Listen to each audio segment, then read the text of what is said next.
Bonjour, nous allons parler aujourd'hui des modèles économiques. En matière d'e-business, on distingue trois grands modèles économiques. La commercialisation de l'audience, l'e-commerce et l'intermédiation. Nous allons ensemble les passer en revue. Le modèle de la commercialisation de l'audience est directement issu des modèles publicitaires utilisés par les grands médias traditionnels, comme la presse, la radio et la télévision. Dans ces médias, la commercialisation s'effectue en fonction de la quantité et de la qualité de l'audience. En quantité, on parlera du nombre de lecteurs pour un journal, du nombre d'auditeurs pour une radio ou de téléspectateurs pour une chaîne de télévision. Face à son investissement publicitaire, un annonceur a l'assurance que son message sera vu par une certaine quantité d'audience. Il achète des occasions de voir ou d'entendre un message et les tarifs se font souvent au CPM, c'est-à-dire au coût pour 1000. Naturellement, les médias mettent aussi en avant la qualité de leur audience, avec des critères comme l'âge, le sexe ou encore les catégories socio-professionnelles. Au démarrage, Internet s'est assez naturellement tourné vers ce modèle économique que beaucoup ont souhaité adopter. Dans ce modèle, plus l'audience est importante, plus le potentiel de chiffre d'affaires le sera aussi. Comme nous l'avons vu précédemment, au milieu des années 90, les usages sont surtout ceux de la messagerie et de la recherche d'informations. Les médias traditionnels, qui vivent du modèle publicitaire, ont rapidement compris qu'Internet leur permettrait d'accroître leur audience en rendant accessible une information à tout moment, sans dépendre des contraintes d'un journal, de la diffusion d'une radio ou d'une chaîne de télévision. Jusqu'à l'arrivée d'Internet, seule France Info et la chaîne de télévision LCI étaient capables de proposer l'accès à une information en continu. Conscients des potentialités offertes, quelques pionniers comme lemonde.fr et tf1.fr créèrent des rédactions de journalistes dédiés à ce nouveau média. À côté des sites d'information, des sites thématiques comme auféminin.com, Sport24 ou encore Doctissimo, plus proche de la presse féminine, furent créés par des startups. Internet émergea véritablement comme média d'information lors des attentats du 11 septembre 2001 aux États-Unis. Compte tenu du décalage horaire, nous étions alors l'après-midi en France. Pour beaucoup, le seul moyen d'accès à l'information en continu au bureau fut Internet. Ce jour-là, l'audience des sites d'information explosa, au point qu'un site comme tf1.fr fut inaccessible pendant quelques heures. Les serveurs informatiques étaient tombés face aux centaines de milliers de requêtes générées par cet événement. Depuis ce jour, Internet est devenu un média d'information crédible, capable de créer des audiences importantes, restait à les commercialiser. Du côté des annonceurs et des publicitaires, l'émergence d'Internet n'est pas passée inaperçue. En 1996, en parallèle de la création des sites d'information et des sites thématiques, se crée aux États-Unis l'Internet Advertising Bureau, l'IAB. Il regroupe les acteurs de la publicité Internet et son rôle initial fut de définir des formats standards pour l'intégration des créations publicitaires sur les sites. Mais plusieurs facteurs douchèrent rapidement les espoirs sur ce nouveau marché. Tout d'abord, l'éclatement en 2000 de la bulle boursière autour d'Internet se concrétisa sur ce marché naissant par une division par 4 des investissements publicitaires. Alors même que de nombreux sites commençaient à commercialiser leur audience, la désertion des annonceurs les obligea à consentir des remises importantes et à imaginer d'autres modes de commercialisation permettant de garantir un retour sur investissement aux annonceurs, ce qu'on appelle le Return on Invest. C'est à cette époque que l'on commença à vendre les bannières publicitaires au CPC, Cost par clic ou coût par clic. Cette commercialisation est moins avantageuse pour les sites médias puisqu'en fonction de la qualité de la création ou de la promesse du message publicitaire, le nombre de clics générés par une bannière peut varier du simple au triple. Il y a donc un risque sur la rémunération finale du site Internet.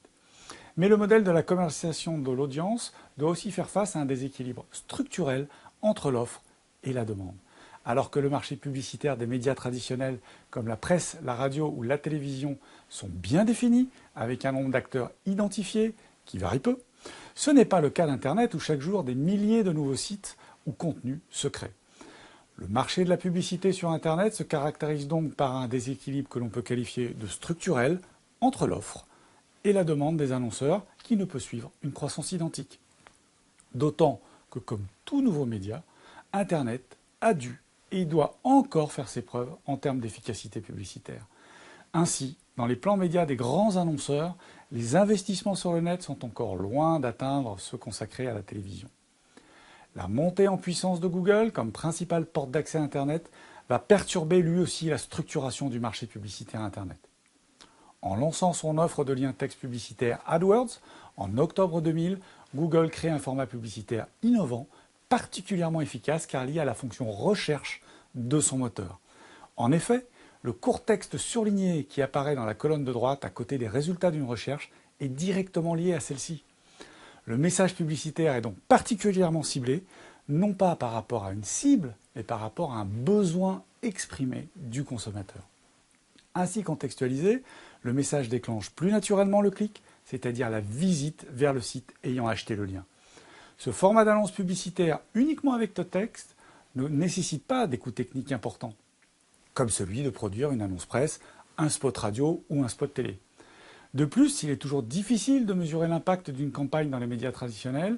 Les outils d'analyse fournis en ligne par Google permettent, eux, aux clients de voir le nombre de clics, le nombre de visites générées et la performance de la campagne.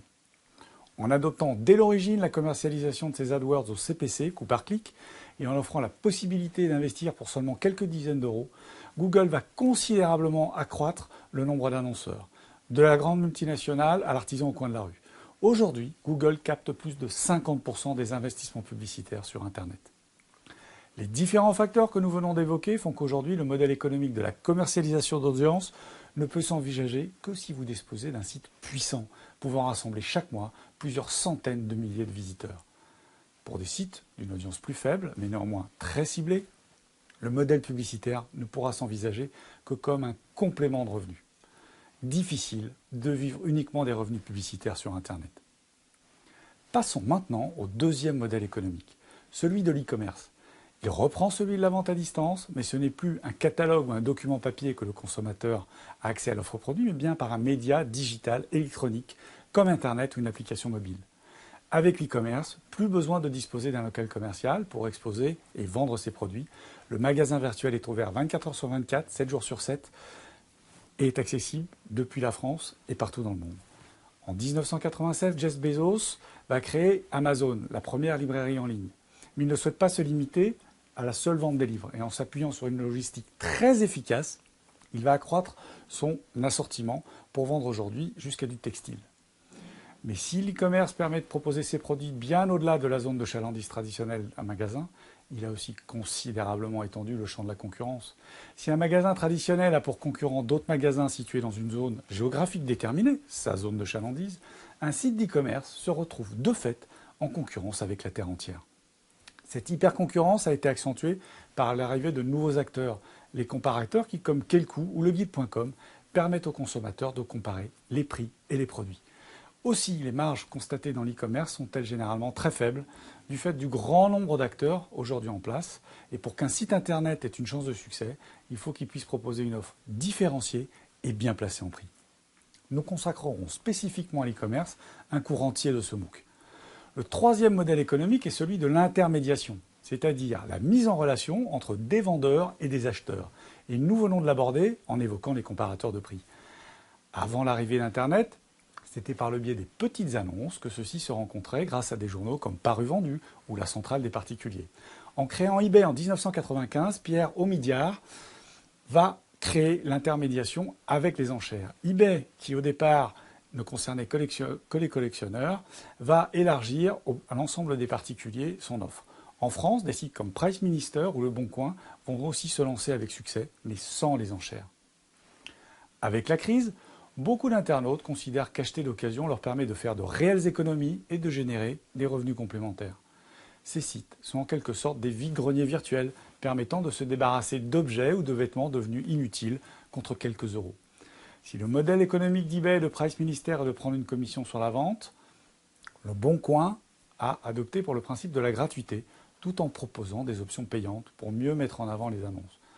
Le Bon Coin est visité chaque mois par plus de 17 millions de visiteurs uniques. Il a réussi à avoir une telle audience qu'à côté de ses revenus tirés de l'intermédiation, il peut tirer des revenus de la publicité en vendant des espaces publicitaires à des annonceurs nationaux ou régionaux.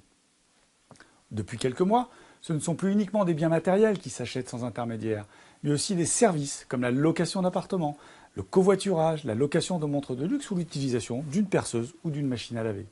On regroupe ces activités sous le terme de crowdsourcing, crowd signifiant en anglais la foule. Toutes ces activités se basent en effet sur le fait que l'accumulation ou la juxtaposition de propositions de particuliers finit par représenter une offre attractive permettant à des acheteurs de trouver l'offre qui les intéresse. Du français Blablacar pour le covoiturage au californien Airbnb pour la location d'appartements, ces sites connaissent un grand succès au point de remettre en cause l'intérêt de la propriété. Pourquoi posséder une voiture, une perceuse, une résidence secondaire, si l'on sait que l'on peut accéder facilement et pour pas cher, pour quelques heures ou quelques jours à ces produits. Dans son dernier livre intitulé La nouvelle société du coût marginal zéro, Jeremy Rifkin, un essayiste et spécialiste en prospective américain, va même jusqu'à prédire une éclipse du capitalisme à l'horizon 2060. On parle de sharing economy, l'économie du partage. C'est certainement ce modèle économique qui devrait connaître la plus grande croissance dans les années à venir.